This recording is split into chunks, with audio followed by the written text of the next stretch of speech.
The gleaming marble floors of Pinnacle Industries reflected the harsh fluorescent lights as Marcus Williams pushed his cleaning cart down the executive corridor at 6:30 a.m. The building was mostly empty at this hour, save for the security guards and the occasional workaholic who'd stayed overnight. Marcus preferred it this way. The silence gave him time to think, to plan, and, most importantly, to observe. At 62 years old, Marcus had been cleaning these same floors for 8 years. His weathered hands gripped the mop handle with practiced efficiency, his movements economical and precise. To anyone watching, he appeared to be exactly what his uniform suggested, an aging black janitor grateful to have any job at all. The assumption suited him perfectly. The elevator chimed and Marcus glanced up to see Richard Blackstone step out, adjusting his expensive tie with the kind of casual arrogance that came naturally to men who'd never worked a day of manual labor in their lives. Blackstone was Pinnacle's CEO, a man in his early 50s who'd inherited his position along with his father's conviction that success was determined by bloodline rather than merit. "Morning," Richard said without looking at Marcus, his tone carrying the dismissive politeness reserved for invisible people. "The coffee station better be stocked today. Yesterday's disaster with the board members was unacceptable." Marcus nodded respectfully, continuing to mop as Blackstone strode toward his corner office. "Of course, sir. Everything will be ready for your meeting." "It better be," Blackstone muttered, disappearing behind his mahogany door. Marcus resumed his work, but his mind was elsewhere. He'd been listening to Blackstone's phone calls for months, not intentionally eavesdropping, but it was impossible to ignore the man's habit of conducting business loudly enough for the entire floor to hear. What Marcus had learned during those overheard conversations would have surprised anyone who bothered to look beyond his custodial uniform. 3 hours later, the executive floor buzzed with activity as department heads arrived for the monthly strategy meeting. Marcus had positioned himself near the conference room, ostensibly cleaning the windows while the company's leadership discussed quarterly projections and cost-cutting measures. "We need to reduce operational expenses by 15%, Blackstone announced to the room full of suits. "I'm thinking we start with the support staff, janitors, cafeteria workers, maintenance. They're easily replaceable." Naomi Campbell, the head of human resources, shifted uncomfortably in her chair. "Richard, we should consider the optics of laying off our lowest-paid employees while executive bonuses remain unchanged." Blackstone waved her concern away dismissively. "Optics don't matter when we're talking about people nobody notices anyway. They should be grateful we employ them at all." Marcus continued spraying the windows, his expression unchanged, but his jaw tightened almost imperceptibly. He'd heard variations of this conversation before, but the casual cruelty still stung. These people spoke about him and his colleagues as if they were equipment to be discarded when convenient. The meeting continued for another hour, with various executives proposing ways to squeeze more profit from an already lean operation. Marcus cleaned methodically around the room's perimeter, invisible to the people making decisions about his livelihood. When the meeting finally ended, he gathered his supplies and headed toward the elevator. "Hey you!" Blackstone called out as Marcus waited for the elevator doors to open. "Your name's Marcus, right?" "Yes, sir," Marcus replied, turning to face the CEO with the deferential expression he'd perfected over the years. "Good. I want you to know that your position here isn't guaranteed. We're looking at significant restructuring and performance standards are going to increase." Blackstone stepped closer, his voice dropping to a condescending whisper. "Between you and me, some of the board members have questions about whether someone your age can keep up with the demands of the job." Marcus felt a familiar heat rise in his chest, not the sharp anger of surprise, but the slow burn of accumulated humiliation. He'd heard this speech before, delivered by men who measured worth by the expense of their suits rather than the content of their character. "I understand, sir," Marcus said quietly. "I'll do my best to meet expectations." "See that you do," Blackstone replied, already dismissing him mentally as he turned back toward his office. "Oh, and Marcus? Make sure the executive bathroom is spotless before the investors arrive this afternoon. We can't have them thinking we run a sloppy operation." "Of course, sir." The elevator doors closed with a soft chime, leaving Marcus alone with his thoughts and his carefully controlled rage. As the car descended toward the basement level where the custodial supplies were stored, he allowed himself a small smile. Richard Blackstone had no idea who he was talking to. Marcus Williams wasn't just a janitor. He was also the founder and majority shareholder of Williams Capital Management, a private equity firm he'd built over 30 years in the financial industry. The custodial job at Pinnacle Industries wasn't about the modest paycheck. It was reconnaissance, a way to understand the company from the inside before making his move. The basement storage room was Marcus's real office, equipped with a secure laptop and encrypted phone line hidden behind boxes of cleaning supplies. He'd been documenting Pinnacle's operations for months, gathering intelligence about their inefficiencies, ethical lapses, and the systematic mistreatment of employees that Blackstone thought no one important enough to matter would ever report. Marcus opened his laptop and reviewed the morning's notes. Blackstone's casual admission about laying off support staff while maintaining executive bonuses would make excellent material for the presentation he was preparing. The board of directors meeting scheduled for next week would be very interesting indeed. His phone buzzed with a text from his business partner David Park, a Korean-American lawyer who'd worked alongside Marcus for 15 years. "Everything ready for Monday?" Marcus typed back quickly. "More than ready. Target acquired." The beauty of Marcus's plan lay in its simplicity. Pinnacle Industries was hemorrhaging money due to poor management and bloated executive compensation. The company's stock price had dropped 40% over the past 2 years, making it an attractive acquisition target for the right investor. Williams Capital Management had been quietly purchasing shares through shell companies for months, accumulating enough ownership to force changes in leadership. But Marcus wasn't interested in a hostile takeover. He wanted something more personal. He wanted Richard Blackstone and his inner circle to understand exactly who they'd been dismissing as irrelevant. That afternoon, Marcus was cleaning the men's executive bathroom when he overheard Blackstone on a phone call with his father, the company's founder. "Dad, I know the numbers look bad, but I've got everything under control," Blackstone said, his voice echoing off the marble walls. "The investors' meeting this afternoon is just a formality. Nobody's going to challenge my leadership." Marcus continued scrubbing the sink, invisible as always, as Blackstone detailed his plans to blame the company's problems on market conditions and employee inefficiency. The conversation lasted 20 minutes, giving Marcus enough material to fill several pages of notes. As the day progressed, Marcus observed the steady stream of employees leaving early, their faces showing the stress of job insecurity and declining morale. These were good people, accountants, analysts, administrative assistants, who deserved better than to be treated as disposable resources by someone who'd never earned his position. The investor meeting began at 3 p.m. in the main conference room. Marcus positioned himself in the adjacent hallway, cleaning the same section of wall repeatedly while listening to Blackstone's presentation.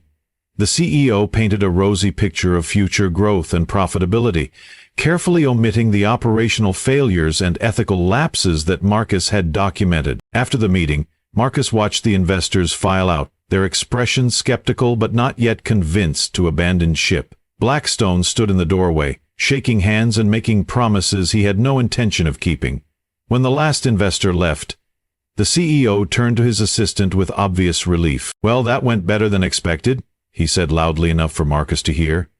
"Sometimes you just have to sell them a story they want to believe." Marcus finished his cleaning and headed home to his modest apartment, a deliberate choice that maintained his cover. The sparse furnishings and worn carpet suggested a man living paycheck to paycheck, not someone with a net worth exceeding $50 million. Even his neighbors assumed he was exactly what he appeared to be. That evening, Marcus sat at his kitchen table with takeout Chinese food and his laptop, finalizing the presentation that would change everything. The document was 30 pages of detailed analysis, documenting Pinnacle's financial mismanagement, operational inefficiencies, and systematic employee mistreatment. More importantly, it outlined a comprehensive restructuring plan that would save the company while ensuring fair treatment for all employees. His phone rang, and David Park's voice filled the room through the speaker. "Marcus, I just finished reviewing the legal documentation. Everything's in order for Monday's board meeting. Are you sure you want to do this in person?" Marcus smiled, thinking about Blackstone's smug confidence. "Oh, I'm sure. Some lessons need to be delivered face to face." The weekend passed slowly. Marcus maintained his usual routine: grocery shopping at the discount store, laundry at the neighborhood laundromat, a quiet dinner at the diner where the staff knew him as a regular customer who always tipped well, despite his apparent modest means. No one suspected that the soft-spoken janitor was preparing to upend one of the city's largest corporations. Monday morning arrived gray and drizzly. Marcus dressed carefully in his custodial uniform, checking his reflection in the bathroom mirror. In a few hours he would reveal his true identity, but for now he was still the invisible man pushing a cleaning cart through marble corridors. The board meeting was scheduled for 10 a.m. Marcus had timed his revelation perfectly. Blackstone would be in the middle of his quarterly presentation when Williams Capital Management's legal team would arrive to announce their majority stake in the company. The look on the CEO's face would be worth 30 years of planning. At 9:45, Marcus positioned his cleaning cart outside the boardroom. Through the glass walls, he could see Blackstone setting up his presentation, confident and relaxed. The board members were filing in. 7 middle-aged executives who'd rubber-stamped Blackstone's decisions for years without asking difficult questions. Marcus's phone buzzed with a text from David. "Legal team in the lobby, ready when you are." Marcus typed back, "Give me 5 minutes, then send them up." He pushed his cart into the boardroom, drawing barely a glance from the assembled executives.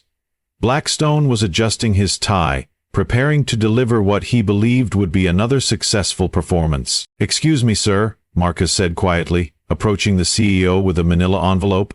"This just arrived for you, marked urgent." Blackstone sighed with annoyance, taking the envelope without looking at Marcus. "Can't you see I'm preparing for an important meeting? Handle whatever this is later." "I think you'll want to read it now, sir," Marcus replied, his tone still respectful but carrying a new undercurrent of authority that made several board members glance in his direction. Blackstone tore open the envelope impatiently, his eyes scanning the legal document inside. His face went through a series of expressions: confusion, disbelief, and finally a dawning horror, as he realized what he was reading. "What the hell is this?" he demanded, his voice cracking slightly. "This says Williams Capital Management has acquired 51% of Pinnacle Industries. That's impossible." The boardroom fell silent, all eyes fixed on the two men. Marcus straightened to his full height, his humble posture melting away to reveal the commanding presence he'd hidden for 8 years. "It's not impossible, Richard," Marcus said, his voice carrying the authority of someone accustomed to being obeyed.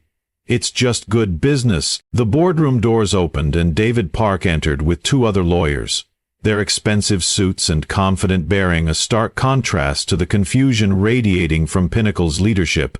The board members began murmuring among themselves, their eyes darting between Marcus and the legal team. "Ladies and gentlemen," David announced, his voice cutting through the whispers, "I'm David Park, legal counsel for Williams Capital Management. As of this morning, my client owns a controlling interest in Pinnacle Industries." Blackstone's face had gone pale, sweat beading on his forehead, as he struggled to process what was happening. "This is some kind of mistake. Who is Williams Capital Management? I've never heard of them." Marcus smiled, reaching up to remove the name tag from his custodial uniform. The plastic badge hit the conference table with a small click that seemed to echo in the silent room. "Williams Capital Management is my company, Richard," Marcus said calmly. "I'm Marcus Williams, and I've been watching you run this place into the ground for 8 years. The silence that followed was absolute. Board members stared at Marcus with expressions ranging from shock to embarrassment, finally understanding that they'd been dismissing someone who could buy and sell their company on a whim. Blackstone's mouth opened and closed soundlessly, his brain struggling to reconcile the humble janitor with the powerful businessman standing before him. "You can't be serious," Blackstone finally managed. You clean toilets." "I've cleaned a lot of things over the years," Marcus replied, his voice remaining steady and professional. "But my primary occupation for the past 30 years has been building one of the most successful private equity firms on the East Coast. David stepped forward, placing a thick folder on the conference table. Mr. Williams has prepared a comprehensive analysis of Pinnacle's operations, along with a restructuring plan that will return the company to profitability while ensuring fair treatment for all employees. Marcus walked around the conference table, his movements confident and purposeful. The transformation was remarkable. The shuffling janitor had become a commanding executive, his posture and bearing revealing the intelligence and authority he'd hidden beneath years of careful performance.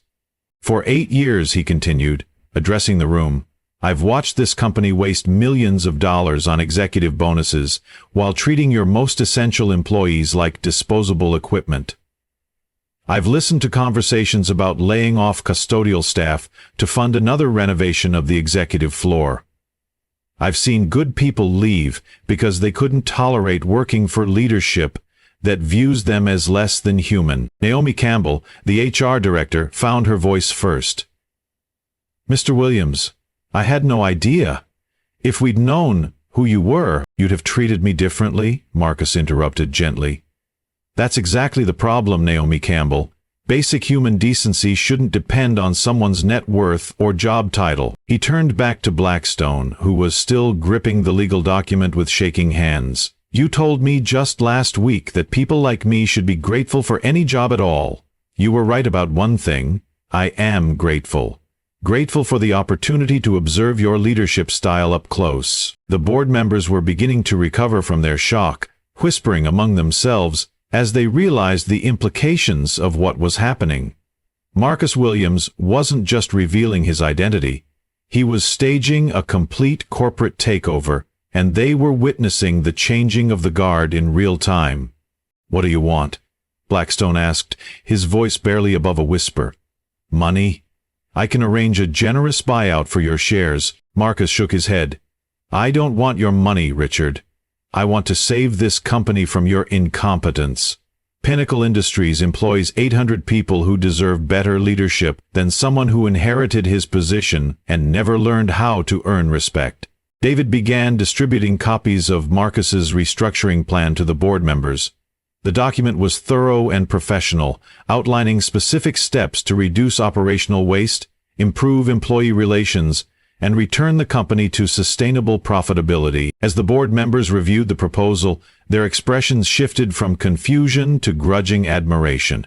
The plan was comprehensive and realistic, addressing problems they'd all recognized but never had the courage to confront. It was the work of someone who understood both the financial and human aspects of running a large organization. This is actually quite impressive, admitted Robert Hayes, the longest-serving board member. Mr. Williams, your analysis of our operational inefficiencies is uncomfortably accurate. Marcus nodded.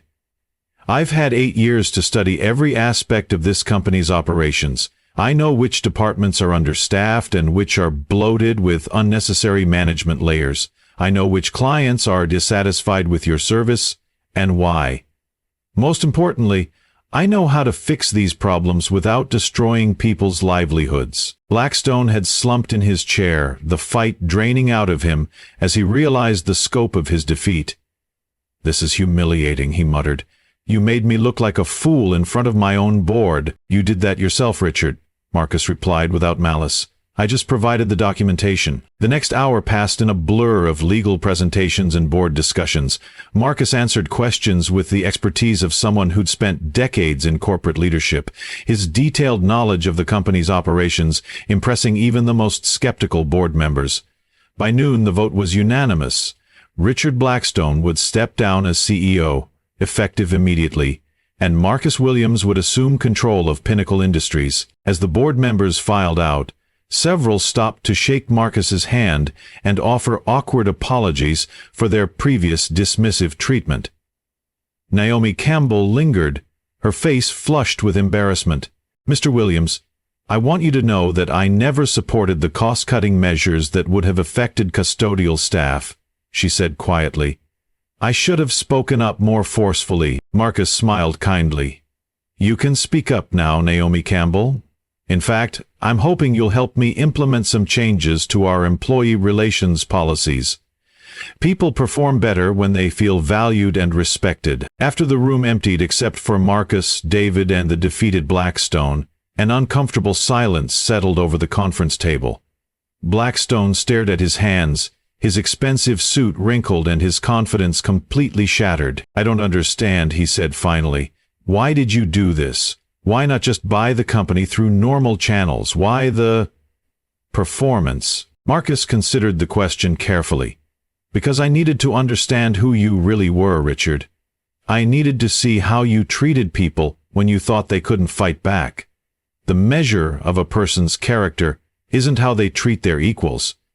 It's how they treat those they perceive as powerless." Blackstone looked up, his eyes red-rimmed with frustration and shame.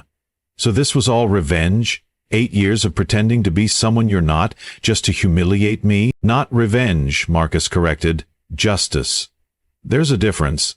Revenge would have been destroying the company and putting 800 people out of work. Justice is saving those jobs while removing leadership that doesn't deserve them." David began packing up the legal documents, his expression professionally neutral, but his eyes showing satisfaction at a job well done. The transition team would arrive tomorrow to begin implementing the restructuring plan, and Blackstone would be offered a generous severance package in exchange for a smooth departure and a non-disclosure agreement. "What happens to me now?" Blackstone asked, his voice small and defeated. Marcus stood and walked to the window, looking down at the parking lot where Pinnacle's employees were returning from lunch, unaware that their company had just undergone a complete change in leadership. "That depends on you, Richard," he said, without turning around. "You can fight this transition and make everyone's life difficult, or you can accept that your time as CEO is over and try to learn something from this experience. And if I choose to learn, then maybe someday you'll understand that leadership isn't about inherited privilege or impressive titles. It's about serving the people who trust you with their livelihoods.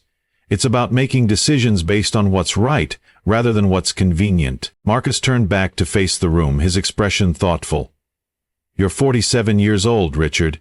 You have time to become the kind of leader this company needed, just not here." By the end of the week, news of the corporate takeover had spread throughout the financial district. The story of the janitor who bought his employer's company became a sensation, inspiring articles about hidden talent and the importance of treating all employees with respect.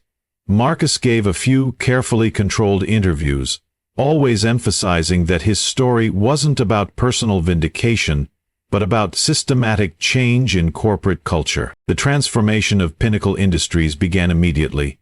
Marcus implemented the employee relations policies he'd outlined in his presentation, including fair wages for support staff, better healthcare benefits, and regular feedback sessions where workers could voice concerns without fear of retaliation. The custodial staff, many of whom had worked alongside Marcus for years without knowing his true identity, were particularly amazed by the changes. Maria Santos, a cleaning woman who'd shared coffee breaks with Marcus in the basement break room, could hardly believe the transformation. "Marcus, I mean Mr. Williams," she said during their first meeting in his new executive office. "Why did you ever tell us who you really were?" Marcus smiled, gesturing for her to sit in one of the comfortable chairs facing his desk. "Because I wanted to know who you really were, Maria. I wanted to understand the daily challenges faced by everyone in this company, not just the people in expensive suits." The office itself reflected Marcus's management philosophy. Gone were the intimidating power symbols that Blackstone had favored. The oversized desk, the expensive artwork designed to impress rather than inspire, the seating arrangement that kept visitors at a psychological disadvantage. Marcus had replaced them with functional furniture that encouraged collaboration and open communication. Over the following months, Pinnacle's financial performance improved dramatically. Employee turnover dropped to historic lows, productivity increased across all departments, and client satisfaction scores rose steadily. The company's stock price recovered and then exceeded its previous highs, vindicated Marcus's belief that treating workers well was not just morally right, but financially sound. Richard Blackstone, meanwhile, had taken a position with a smaller firm where he was learning to work his way up rather than starting at the top. The experience was humbling but educational, and he'd begun to understand some of the lessons Marcus had tried to teach him. They'd exchanged a few emails, professional but not unfriendly, as Blackstone slowly rebuilt his career on a foundation of earned respect rather than inherited privilege. 1 year after the takeover, Marcus stood in the same spot where he'd first confronted Blackstone, looking out at a transformed workplace. The executive floor was busier now, with more diverse faces, and an energy that came from people who felt valued and heard. The changes had rippled throughout the entire organization, creating a culture where merit was rewarded regardless of background or appearance. David Park joined him at the window, carrying 2 cups of coffee from the executive kitchen that Marcus had converted into a common area for all employees. "Any regrets about revealing your secret identity?" David asked with a smile. Marcus shook his head. "I spent 8 years learning how this place really worked, understanding what needed to change. That knowledge was worth every day of mopping floors and cleaning toilets." They stood in comfortable silence, watching employees move through the corridors with the confidence that came from working for leadership they could trust. The transformation wasn't complete. Changing organizational culture was a gradual process. But the foundation had been laid for something better. "And what about the next Richard Blackstone?" David asked. "There's always someone who thinks inherited privilege trumps earned respect." "Then they'll learn the same lesson," Marcus replied. "Character isn't determined by the size of your office or the expense of your suit. It's revealed by how you treat people when you think no one important is watching." The afternoon sun slanted through the conference room windows where Marcus held his weekly all-hands meetings, a practice that would have horrified Blackstone, but had become one of the most popular innovations at Pinnacle. Employees from every department gathered to share updates, voice concerns, and contribute ideas for improvement. As Marcus prepared for that week's meeting, he reflected on the journey that had brought him here. The 8 years of invisible observation, the careful documentation of systematic failures, the months of legal maneuvering. All of it had led to this moment of transformation. The meeting began with reports from department heads, but the most valuable contributions came from frontline employees, who finally felt safe to speak honestly about operational challenges. Marcus listened carefully to each concern, taking notes and asking follow-up questions that demonstrated genuine interest in finding solutions. A young analyst named Kevin Chen raised his hand tentatively. "Mr. Williams, I've been thinking about the client retention issues in the Northeast region. I have some ideas about improving our response times, but I wasn't sure if it was appropriate for someone at my level to make suggestions." Marcus smiled, remembering his own years of being dismissed as irrelevant. "Kevin, good ideas don't care about hierarchy. What do you think we should do?" As Kevin outlined his proposal, a thoughtful analysis of regional logistics that could save the company significant money while improving service, Marcus felt the satisfaction that came from creating an environment where talent could emerge regardless of job titles or seniority. The meeting continued for another hour, with contributions from employees who'd never been asked for their opinions under the previous management. Marcus made sure each idea was recorded and assigned for follow-up, demonstrating that their input was valued and would be acted upon. After the meeting, Marcus returned to his office to find a handwritten note on his desk. It was from Elena Rodriguez, a night shift custodian who'd worked at Pinnacle for 12 years. "Mr. Williams," the note read in careful handwriting, "I wanted to thank you for the changes you've made. My daughter is starting college next year, and with the new healthcare benefits and education assistance program, I can afford to help her pursue her dreams. I never imagined that cleaning offices could lead to opportunities like this. You've given our family hope for a better future." Marcus folded the note carefully and placed it in his desk drawer, next to similar messages from employees whose lives had been improved by the company's transformation. These letters reminded him why the 8 years of hidden identity and careful planning had been worthwhile. As evening approached and the office began to empty, Marcus made his way down to the basement level, where he'd spent so many hours in his custodial disguise. The storage room that had served as his secret office was now a proper break room for maintenance staff, complete with comfortable seating and a small kitchen. Marcus found Maria Santos finishing her shift, hanging up her cleaning supplies with the same care and pride she'd always shown in her work. "Evening, Maria," he said, leaning against the door frame. "How was your day?" She looked up with a smile that had become more frequent since the ownership change. "Very good, Mr. Williams. I had a meeting with Naomi Campbell about the new training program for maintenance staff. She wants to help us develop skills that could lead to promotions in other departments." Marcus nodded with satisfaction.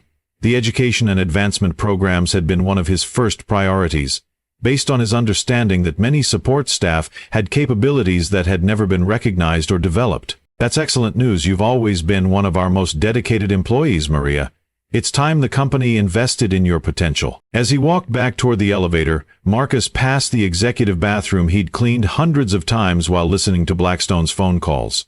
The space looked the same, but everything had changed. The conversations that echoed off these marble walls now focused on employee development and sustainable growth, rather than cost-cutting and layoffs. The elevator carried him up to the executive floor, past the conference room where he'd revealed his identity, past the offices of board members who now treated him with genuine respect rather than grudging tolerance. The transformation wasn't just about changing management. It was about proving that success came from recognizing and developing talent wherever it existed. In his office, Marcus reviewed the quarterly reports that showed Pinnacle's continued improvement. Revenue was up 18%, employee satisfaction scores had reached record highs, and client retention had improved dramatically. The company was thriving under leadership that valued substance over appearances. His phone buzzed with a text from David Park. "Dinner tomorrow to celebrate the one-year anniversary of the takeover?" Marcus typed back. "Let's make it lunch in the employee cafeteria. I want to see how the new menu changes are working out." As he gathered his things to leave for the day, Marcus caught his reflection in the office window. He looked older than he had a year ago. The stress of transformation and the responsibility of leadership had taken their toll. But there was a satisfaction in his expression that hadn't been there during his years of hidden observation. The security guard nodded respectfully as Marcus passed through the lobby, a gesture that would have been unthinkable when he was perceived as just another member of the custodial staff. The change in treatment reminded him daily of why his mission had been necessary. Too many people judged worth by appearance rather than character. Outside, the city hummed with evening traffic and the energy of people heading home after a day's work. Marcus walked slowly toward his car, reflecting on the journey that had brought him from invisible janitor to corporate leader. The transition hadn't been about personal vindication. It had been about proving that every person deserved to be treated with dignity and respect. His phone rang, and he answered to hear the voice of Elena Rodriguez, the custodian whose daughter was starting college. "Mr. Williams, I hope I'm not bothering you," she said, her voice nervous but excited. "I wanted to tell you that Isabella got her acceptance letter today. She's going to study business administration, and she says she wants to work for a company like Pinnacle someday. Somewhere that treats people fairly." Marcus smiled, stopping on the sidewalk as evening pedestrians flowed around him. "That's wonderful news, Elena. Isabella is lucky to have a mother who taught her the value of hard work and dignity." After ending the call, Marcus stood for a moment in the gathering dusk, watching the lights come on in office buildings around him. Each building represented hundreds of workers whose value was often measured by their job titles rather than their contributions. Some of them, he knew, were brilliant minds trapped in positions that didn't recognize their potential. The transformation of Pinnacle Industries was just the beginning. Marcus had begun consulting with other companies interested in improving their workplace cultures, sharing the lessons he'd learned during his 8 years of hidden observation. The goal wasn't to replicate his dramatic revelation. It was to help leaders understand that treating all employees with respect wasn't just morally right, but financially advantageous. As he drove home through the city streets, Marcus passed the diner where he'd eaten countless quiet dinners during his custodial years. The staff still waved when they saw him, treating him with the same friendliness they'd always shown. Their consistency reminded him that true character was revealed in how people treated others, regardless of perceived status or wealth. The modest apartment he'd maintained during his years undercover had been replaced by a larger place that better reflected his actual financial situation. But Marcus had chosen something comfortable rather than ostentatious.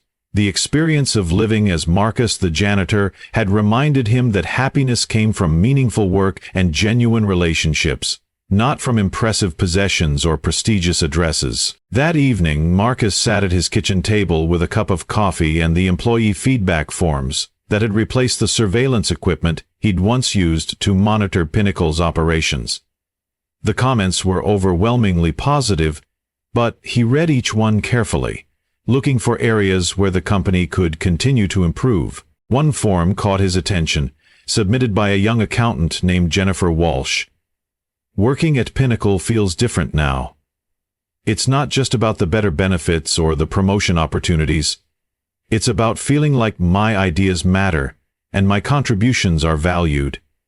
Mr. Williams has shown us that leadership means serving others, not ruling over them." Marcus set the form aside and opened his laptop to review the presentation he'd been preparing for a conference on corporate leadership.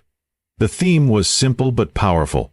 The most successful organizations were those that recognized talent and potential in every employee, regardless of their position in the corporate hierarchy. His story had become a case study in business schools and leadership seminars, but Marcus was careful to emphasize that the dramatic revelation wasn't the important part. The crucial lesson was that effective leaders took time to understand their organizations from every perspective, especially the viewpoints of people who were often overlooked or dismissed. The following morning, Marcus arrived at Pinnacle to find a small crowd gathered in the lobby around a display case that Naomi Campbell had installed to showcase employee achievements. The case featured photos and brief biographies of workers who'd been promoted, completed additional education, or contributed innovative ideas that improved company operations. One of the featured employees was Kevin Chen, the young analyst whose logistics proposal had saved the company significant money while improving client service. Another was Maria Santos, who'd been accepted into a management training program that would prepare her for a supervisory role in facilities management. As Marcus reviewed the display, he felt the deep satisfaction that came from creating opportunities for people to reach their potential. The transformation of Pinnacle Industries wasn't just about financial success. It was about proving that organizations thrived when they invested in the human potential that existed at every level. The day passed quickly, filled with meetings, strategic planning sessions, and the routine decisions that kept the company running smoothly. But Marcus made time for his weekly walk through all departments, a practice that kept him connected to the daily realities faced by every employee. In the accounting department, he stopped to chat with Jennifer Walsh about her ideas for streamlining client billing processes. In the cafeteria, he asked the kitchen staff about the success of the new healthy menu options. In the maintenance department, he discussed equipment upgrades with supervisors who'd once been his colleagues in custodial work. Each conversation reinforced Marcus's belief that the most valuable insights often came from people closest to the actual work being done. The 8 years he'd spent cleaning floors and emptying trash cans had taught him more about Pinnacle's real operations than any executive briefing could have provided. As the afternoon wound down, Marcus returned to his office to find Richard Blackstone waiting in the reception area. The former CEO looked different, less polished but more genuine, his expensive suit replaced by business casual attire that suggested someone focused on substance rather than appearance. "Richard," Marcus said, genuinely surprised. "What brings you here?" Blackstone stood, his expression humble but determined. "I wanted to apologize, Marcus. Not just for how I treated you personally, but for the culture I created here. I've spent the past year learning what real leadership looks like, and I wanted you to know that I understand now how wrong I was." They talked for nearly an hour, with Blackstone describing his experiences at the smaller firm where he was learning to earn respect rather than demand it. The conversation was cordial but honest, two men who'd found themselves on opposite sides of a conflict but had emerged with mutual understanding. "I won't pretend that being humbled was pleasant," Blackstone admitted as their conversation drew to a close, "but it was necessary. I needed to understand that leadership is about serving others, not being served by them." Marcus walked him to the elevator, their parting handshake marking the end of one chapter and the beginning of another. Blackstone's willingness to acknowledge his mistakes and work to improve showed that people could change when they were willing to examine their assumptions and behaviors honestly. That evening, Marcus hosted his monthly dinner for Pinnacle's senior staff, a tradition he'd started to maintain open communication and collaborative relationships among the leadership team. The gathering took place in a private dining room at a local restaurant, but the atmosphere was more like a family dinner than a corporate event. Naomi Campbell raised her glass for a toast. To Marcus Williams, who taught us that the best leaders are those who see potential in everyone and create opportunities for people to succeed. As glasses clinked around the table, Marcus felt the warmth that came from working with people who shared his commitment to building something meaningful. The transformation of Pinnacle Industries had required not just his vision, but the dedication of colleagues who believed in treating all employees with dignity and respect. The conversation flowed easily, touching on business challenges and successes, but also personal updates and family news. This